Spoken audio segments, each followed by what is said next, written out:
गाली देते हैं वो सुबह से शाम तक इंदिरा जी को देशद्रोही कहते हैं, राजीव जी को देशद्रोही कहते हैं।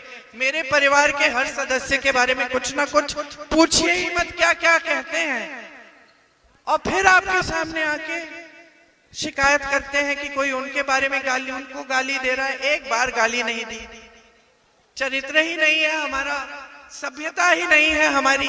हाँ, आप काम नहीं करेंगे तो हम जरूर सवाल उठाएंगे, आपकी गलत नीतियां हैं तो हम जरूर सवाल उठाएंगे।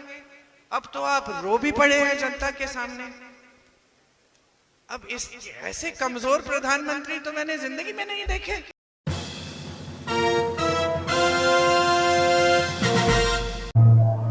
दोस्तों नमस्कार, मैं मनोज कुमार शर्मा एक बार फिर आपके बीच में। जी हां, आजाद हिंद न्यूज की यह खासियत है कि प्रधानमंत्री मोदी का चेहरा बार बार आपके सामने लेके आना चाहती है, लेकिन मजे की बात यह है कि सरकार इस यूट्यूब को चलने नहीं देती, इस चैनल को चलने नहीं देती।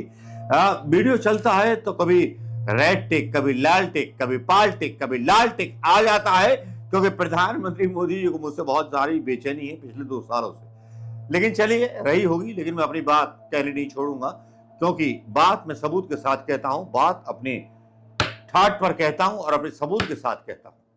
प्रधानमंत्री मोदी जी को 24 घंटे भी नहीं हुए थे जिसमें उन्होंने बयान दिया था एक टीवी चैनल को देते हुए कि मैं और हिंदू मुस्लिम मैं तो कभी नहीं करूंगा। मिमिया रहे थे बकरी की तरह प्रधानमंत्री। मैं जिस दिन हिंदू मुसलमान करूंगा ना, उस दिन मैं सार्वजनिक जीवन में रहने योग्य नहीं रहूंगा, और मैं हिंदू मुसलमान नहीं करूंगा, ये मेरा संकल्प है। निजी जीवन खत्म कर दूंगा। और 24 घंटे बाद उनका बयान आ जाता है महाराष्ट्र में टोपी पहन के बाला साहब ठाकरे की विरासत को लेकर के। इनके प्रवक्ता भी बोलने लगते हैं कि बाला साहब ठाकरे को कभी मुसलमान वोटों की जरूरत नहीं थी। जानते हैं, कांग्रेस के लिए माइनॉरिटी सिर्फ एक ही है, उसका अपना प्रिय वोट बैंक। मुझे याद है, उस समय मैं सीएम था, और जब ये बात कांग्रेस ने उठाई थी तो मैंने उसका मुख्यमंत्री रहते हुए पुरजोर विरोध किया था।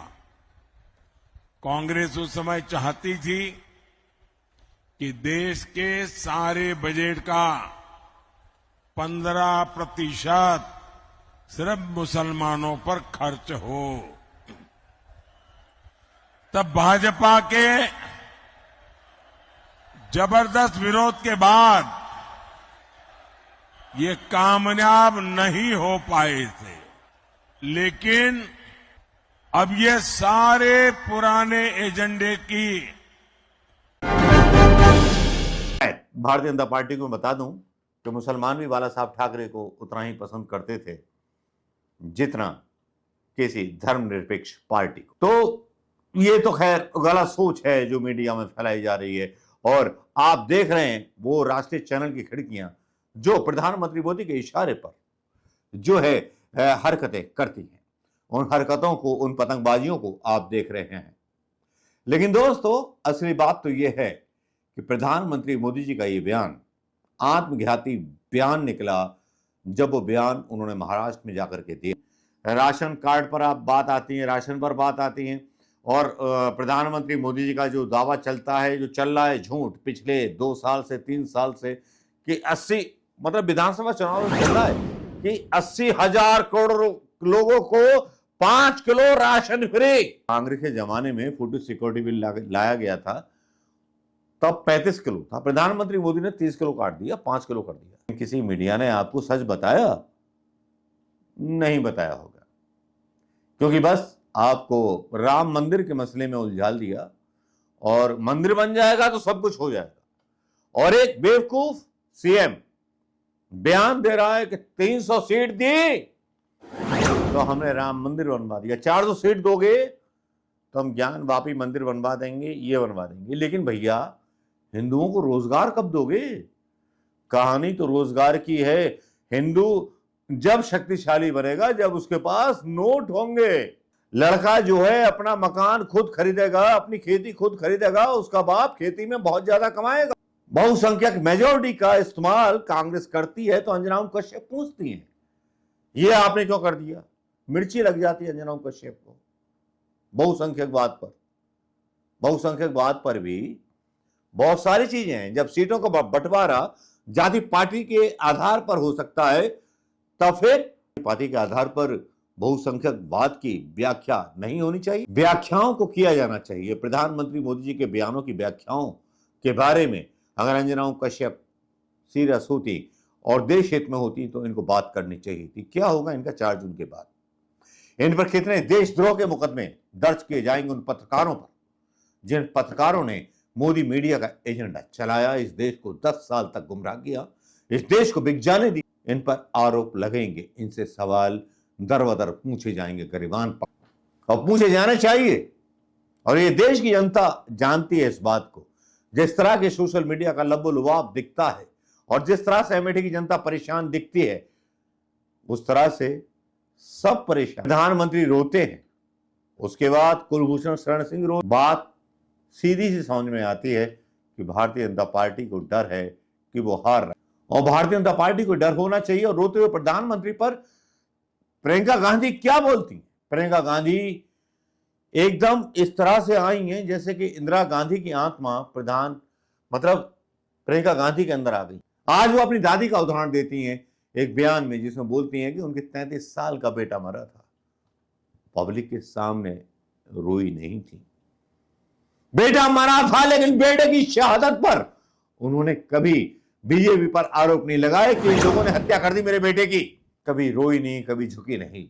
इमरजेंसी के दौरान हथकड़ी पहना करके ले जाया गया इन्हीं बीजेपी की संघीय और जेपी आंदोलन में, लेकिन वो रोई नहीं, डरी नहीं, थकी नहीं।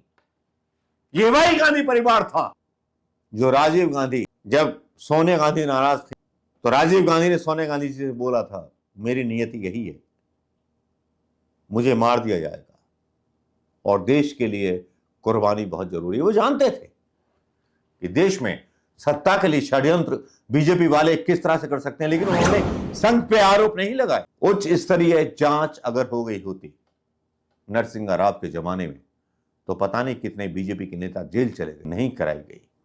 ये मर्म स्पर्शी वीडियो सुनिए प्रियंका गांधी का। ये पहले प्रधानमंत्री हैं भाई और बहनों इस देश के जो आकर आपके सामने अपनी परेशानियां गिनाते हैं कि देखो गाली देते हैं। वो सुबह से शाम तक इंदिरा जी को देशद्रोही कहते हैं, राजीव जी को देशद्रोही कहते हैं। मेरे परिवार के हर सदस्य के बारे में कुछ ना कुछ पूछिए ही मत क्या क्या कहते हैं, और फिर आपके सामने आके शिकायत करते हैं कि कोई उनके बारे में उनको गाली दे रहा है। एक बार गाली नहीं दी, चरित्र ही नहीं है हमारा, सभ्यता ही नहीं है हमारी। हाँ, आप काम नहीं करेंगे तो हम जरूर सवाल उठाएंगे, आपकी गलत नीतियां हैं तो हम जरूर सवाल उठाएंगे। अब तो आप रो भी पड़े हैं जनता के सामने। अब इस ऐसे कमजोर प्रधानमंत्री तो मैंने जिंदगी में नहीं देखे। मैंने तो अपनी दादी देखी है, पूरी दुनिया हमला कर रही है, गालियां दे रही है, जंग कर रही है पाकिस्तान से। अकेली औरत पाकिस्तान को तोड़ रही है 2 टुकड़ों में, एक आंसू नहीं गिरता। मैं आपको बताऊं इंदिरा जी के बारे में कुछ। जिस दिन उनके बेटे की आकस्मिक मौत हुई, 33 साल का बच्चा था, उसकी मृत्यु हो जाती है, तब मैंने देखा है उन दिनों अपनी दादी को। फिर भी अगर रोती थी तो कमरे में रोती थी, जनता के सामने आती थी तो दृढ़ होके खड़े हो जाती थी। अगले दिन काम किया उन्होंने, पीछे नहीं हटी। और ये थोड़ी सी आलोचना सुन के रोने लग गए, ये तो कमजोरी है। फिर मैंने तो सोचा कि दुनिया में कहते हैं कि बहुत दृढ़ है, ये तो सबसे सक्षम प्रधानमंत्री है, ये तो एकदम कमजोरी है कि वोट मांगने के लिए कुछ भी कर ले। प्रियंका गांधी का ये वीडियो आपने देख लिया होगा जो दादी के बारे में बोलती हैं और एक कमजोर प्रधानमंत्री के बारे में बोलती हैं कि कितना कमजोर निकला ये प्रधानमंत्री। ये वीडियो आपने देख लिया होगा और इस वीडियो को देखने के बाद दो वीडियो और हैं प्रियंका गांधी के जो डालते हैं शिद्दत के साथ, लगता है कि जैसे पूरे यूपी की कैंपेन, अमेठी और रायबरेली की कैंपेन उन्होंने संभाल रखी हो। प्रधानमंत्री क्या फिजूल की बातें करते हैं कि ये पार्टी आपकी भैंस चुरा लेगी, वो पार्टी आपके गहने चुरा लेगी, ये पार्टी धर्म विरोधी है, भगवान के नाम पर हमें वोट दो। अरे भाई, भगवान के नाम पे क्यों दे आपको वोट? कौन से भगवान कहते कि भाई ये राजनीतिक दल सही है और वो गलत है? भगवान तो यही कहते हैं कि सच्चा जीवन जियो, ईमानदारी से काम करो, सबके साथ अच्छाई का व्यवहार करो। यही तो कहते हैं ना सारे भगवान, सारे संतों, महात्माओं, गुरुओं ने क्या कहा हमें? आके कहा कि भाई इस पार्टी को वोट दो कि उस पार्टी को वोट दो? नहीं कहा। हमेशा यही कहा कि सत्य के पथ पर चलो, धर्म के पथ पर चलो। कौन से धर्म के पथ पे चल रहे हैं ये?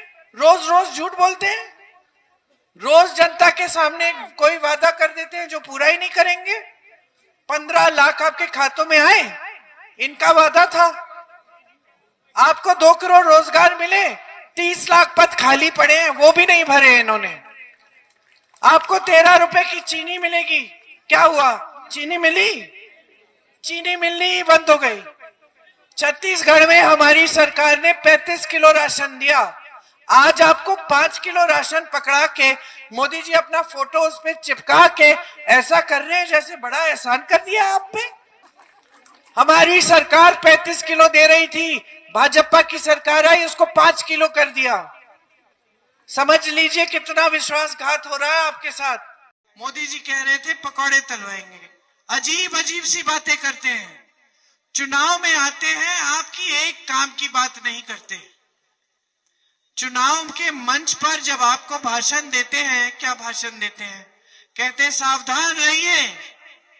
कांग्रेस पार्टी ने अपने घोषणा पत्र में लिखा है कि अगर आपकी 2 गाड़ियां हैं तो कांग्रेस पार्टी 1 गाड़ी ले लेगी। मोदी जी कह रहे हैं देश के सबसे बड़े पद को पर आसीन हमारे प्रधानमंत्री कि सावधान हो जाइए, कांग्रेस पार्टी एक एक्सरे की मशीन लाएगी, आपके घरों में घुसेगी, आपके गहने मंगलसूत्र ले लेगी और किसी और को दे देगी।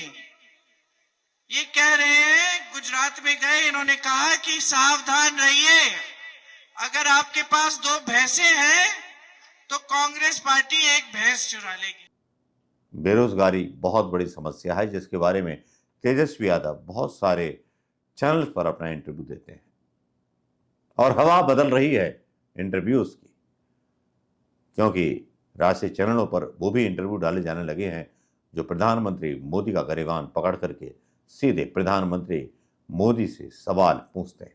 प्रियंका गांधी ने जिस तरह से हिलाया है अपने इंदिरा गांधी जी के अंदाज में, वो वाकई मतलब काबिल तारीफ। प्रियंका का अंदाज और राहुल गांधी का जेंटलमैन अंदाज, ये उत्तर प्रदेश को, पूरे देश को लुभा रहा है। भाई बहन की जोड़ी देश की सबसे अप्रीतम जोड़ी बन चुकी है। नमस्कार, जय हिंद दोस्तों। वीडियो पसंद आए तो शेयर जरूर कीजिए।